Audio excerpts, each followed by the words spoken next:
South ఇండియాలోని అతి తక్కువ ధరలకి రత్నాలను అందించే ఏకైక సంస్థ 6JVR. దావోస్ పర్యటన ముగించుకుని వచ్చిన ఏపీ సీఎం చంద్రబాబు నాయుడు తక్షణ కర్తవ్యం ఏంటి అనే అంశం పైన ఫోకస్ పెట్టారు. విశాఖపట్నాన్ని ప్రధానంగా ఐటీ, హైటెక్, ముఖ్యంగా డీప్ టెక్నాలజీ కేంద్రంగా మార్చేందుకు కావాల్సినటువంటి చర్యలు తీసుకోవాల్సినటువంటి అంశాలు, అలానే వివిధ సంస్థలతో జరిగినటువంటి చర్చల సారాంశాన్ని బట్టి పలు సంస్థల సీఈఓలు, వ్యవస్థాపకులు ఆంధ్రప్రదేశ్ని సందర్శించబోతున్నారనేటువంటి విషయాన్ని అధికారులతో వివరించారు. అలానే చీఫ్ సెక్రటరీతో సహా ఇతర ముఖ్య అధికారులతో ఆయన డిస్కస్ చేశారు. ఇమ్మీడియట్గా ఆంధ్రప్రదేశ్లో ప్లేస్ అలాట్మెంట్ అంటే వర్క్ని దృష్టిలో పెట్టుకొని, వాళ్ళ అవసరాలను దృష్టిలో పెట్టుకొని ఎక్కడ భూములు కానీ ఆఫీస్ స్పేసెస్ కానీ క్రియేట్ చేయడానికి ఇమ్మీడియట్గా ఇవ్వడానికి ఉన్న అవకాశాలపైన అధ్యయనం జరిపారు. ఈ నేపథ్యంలో విశాఖకి కొన్ని శుభవార్తలు చంద్రబాబు నాయుడు త్వరలో చెప్పబోతున్నట్టుగా తెలుస్తుంది. ముఖ్యంగా గూగుల్కి సంబంధించినటువంటి సెంటర్ విశాఖలో ఏర్పాటు చేయడానికి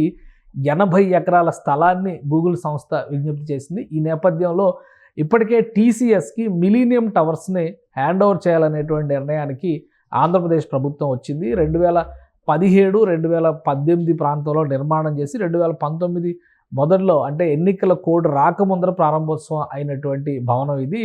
11 అంతస్తులో నిర్మించారు ఈ మిలీనియం టవర్స్ని. అలానే మిలీనియం టవర్స్కి సంబంధించినటువంటి దృశ్యాలు ఇప్పటికి కూడా కనిపిస్తూ ఉంటాయి. అప్పుడు ప్రతిష్టాత్మకమైనటువంటి సంస్థలకు ఇది ఒక కేంద్ర స్థానంగా ఉండాలనేటువంటి ఆలోచనని ఆంధ్రప్రదేశ్ ప్రభుత్వం చేసింది. ఈ క్రమంలోనే చంద్రబాబు నాయుడు ఇనాగ్రేట్ చేశారు. లోకేష్ ట్వీట్ కూడా చేశారు. చంద్రబాబు నాయుడు ఆ ఇనాగ్రేషన్ ఫొటోస్ని కూడా అందరితో పంచుకున్నటువంటి పరిస్థితి ఆ రోజు ఉంది. కానీ తర్వాత ప్రభుత్వం మారటం, 2019 తర్వాత జగన్మోహన్ రెడ్డి ప్రభుత్వ ప్రాధాన్యాలు మారిపోయిన నేపథ్యంలో అక్కడ ఉన్నటువంటి ఐటీ సంస్థలు, అప్పటికే 3-4 సంస్థలు అక్కడ కార్యకలాపాలు ప్రారంభించినా అవి కూడా పూర్తిగా ఖాళీ చేయాల్సినటువంటి పరిస్థితి ఏర్పడింది. ఈ నేపథ్యంలో ఇప్పుడు మిలీనియం టవర్స్ని పూర్తిగా టాటా కన్సల్టెన్సీకి కేటాయిస్తే 11 అంతస్తుల భవనం ఇది. పార్కింగ్తో సహా office space, plug and play తరహాలో రెడీ టు ఆక్యుపై ఉన్నటువంటి భవనం.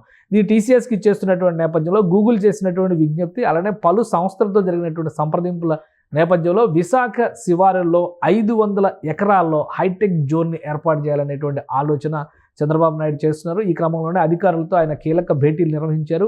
ఈ 500 ఎకరాల భూమిలోనే గూగుల్ సంస్థకి 80 ఎకరాలు కేటాయించేటువంటి అవకాశం ఉంది. అంటే సువిశాలమైనటువంటి ప్రాంగణం, అది కూడా తీర ప్రాంతంలో వచ్చేటువంటి ప్రదేశం కాబట్టి గూగుల్ సంస్థకి ఇది సూటబుల్ లొకేషన్ అవుతుందనేటువంటి ఆలోచన రాష్ట్ర ప్రభుత్వం చేస్తుంది.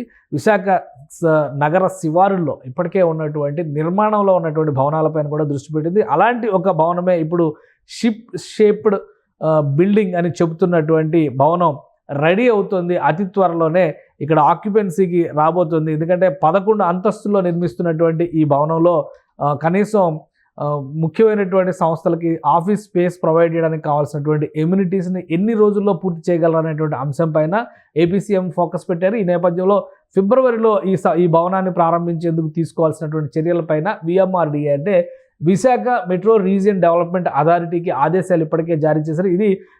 ఇది ఒక షిప్ షేప్లో చేసినటువంటి నిర్మాణం. ఈ భవనానికి సంబంధించి 11 అంతస్తుల్లో చేసినటువంటి నిర్మాణం దాదాపు 87 కోట్ల రూపాయలు దీనికి ఖర్చు పెట్టింది. అయితే అండర్ కన్స్ట్రక్షన్లో ఉంది కాబట్టి శరవేగంగా ఈ పనులు పూర్తి చేయాలనేటువంటి విషయాన్ని ఆంధ్రప్రదేశ్ ముఖ్యమంత్రి ఇప్పటికే అధికారులకి సూచించారు. ఫిబ్రవరి మాసాంతం కల్లా ఈ భవనాన్ని ప్రారంభిస్తారు. ఈ భవనంలోనే అనేక టెక్ సంస్థలకి స్థలాన్ని కేటాయించాలనేటువంటి ఆలోచన చేస్తున్నారు. అలానే దీంతో పాటు కనీసం 20 లక్షల చదరపు మీటర్ల వైశాల్యం కలిగినటువంటి భూముల పైన, అంటే ముఖ్యంగా అక్కడ రిక్వైర్మెంట్ని బట్టి చూస్తే కనుక కనీసం ఒక 1000 ఎకరాల్లో ఒక పెద్ద జోన్ ఏర్పాటు చేయాల్సినటువంటి పరిస్థితి ఉంది. ఇప్పటికే మెడిటెక్ జోను, అలానే ఫార్మాకి సంబంధించినటువంటి హబ్, ఇవన్నీ కూడా విశాఖ శివారుల్లో, అనకాపల్లి పరిసర ప్రాంతాల్లో కూడా ఏర్పాటు అవుతున్నాయి. ఈ నేపథ్యంలో విశాఖలో ప్రస్తుతం ఉన్నటువంటి మిలీనియం టవర్స్కి సమీపంలో ఉన్నటువంటి భూములపైన ఏపీ గవర్నమెంట్ ఫోకస్ పెట్టింది. ప్రభుత్వ భూములు ఇక్కడ ఎంతవరకు అవైలబిలిటీ ఉన్నాయి, భూసేకరణకి వెళ్లకుండా అక్కడ హైటెక్ సిటీ లాంటి ఒక నగరాన్ని ఏర్పాటు చేయాలంటే తీసుకోవాల్సినటువంటి చర్యలపైన ఆయన అధికారులతో చర్చలు జరిపారు. అలానే దావోస్ టూర్కి సంబంధించినటువంటి విశేషాలను కూడా మీడియాతో పంచుకున్నారు. సో అతి త్వరలో ఫిబ్రవరిలో కనుక ఈ షిప్ షేప్డ్ బిల్డింగ్ని ప్రారంభిస్తే ఆంధ్రప్రదేశ్ ప్రభుత్వం మిగతా సంస్థలకు కావాల్సినటువంటి అవసరాలు, ఆయా సంస్థలు చేసేటువంటి కార్యకలాపాలు, ప్రధానంగా రెన్యూవబుల్ ఎనర్జీ పైన ఏపీ గవర్నమెంట్ ఫోకస్ పెట్టింది. 10 లక్షల కోట్ల పెట్టుబడుల సాధనే లక్ష్యంగా ఉంది. కాబట్టి రెన్యూవబుల్ ఎనర్జీకి సంబంధించి రాష్ట్రంలోని వివిధ ప్రాంతాల సందర్శన తర్వాత ఆయా సంస్థలు తీసుకునేటువంటి నిర్ణయానికి అనుగుణంగా భూముల కేటాయింపులు జరుగుతాయి. అయితే వైజాగ్ను మాత్రం ప్రస్తుతం హైదరాబాద్ని ఎలా అయితే హైటెక్ సిటీగా చూస్తున్నారో అదే తరహాలో టెక్ సిటీగా వైజాగ్ని నిలబెట్టడానికి తీసుకోవాల్సినటువంటి ప్రణాళిక పైన కసరత్తు చేయాల్సిందిగా అధికారులను ఆదేశించారు. విశాఖలో 500 ఎకరాల సువిశాలమైనటువంటి ప్రాంతంలో ఒక టెక్ సిటీ నిర్మాణం జరగబోతుంది. ఇంకా దానికి పేరు, ఇతర వివరాలు ఇవన్నీ కూడా అతి త్వరలోనే గవర్నమెంట్ ఫైనల్ చేయబోతుంది.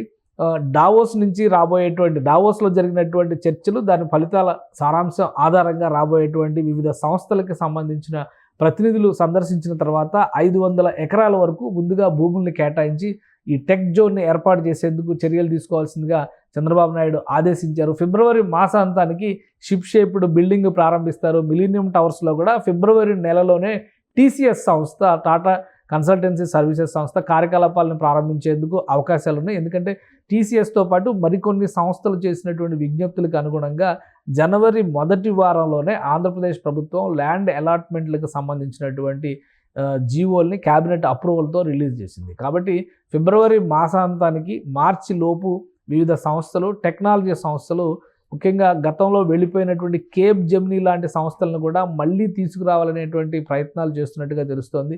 ఈ క్రమంలోనే వివిధ సంస్థలతో చర్చలు, సంప్రదింపుల తర్వాత విశాఖ తీరంలో ఒక హైటెక్ జోన్ ఆవిర్భవించబోతుంది. ఇది వైజాగ్ ప్రజలకి ఏపీ ప్రభుత్వం చెబుతున్నటువంటి తీపి కబురు. ప్రధానంగా ఉద్యోగ కల్పన విషయంలో కూడా వైజాగ్ అనగానే కాస్మోపాలిటన్ సిటీ అనేటువంటి ఒక ఇమేజ్ ఉంది. ఆ ఇమేజ్కి తగ్గట్టుగా వైట్ కాలర్, బ్లూ కాలర్ జాబ్స్ని విరివిగా సృష్టించడానికి వైజాగ్ తీర ప్రాంతాన్ని ప్రధాన వనరుగా ఉపయోగించుకోవాలని ఏపీ ప్రభుత్వం భావిస్తుంది. ఇందులో భాగంగానే టెక్నాలజీ జోన్ ఏర్పాటు చేసిన తర్వాత వైజాగ్ రూపురేఖలు మారతాయని ఏపీ ప్రభుత్వం ధీమాగా ఉంది. సుమన్ టీవీలో మీ పర్సనల్ అండ్ బిజినెస్ ప్రమోషన్స్ కోసం కింది నెంబర్కి కాంటాక్ట్ చేయండి.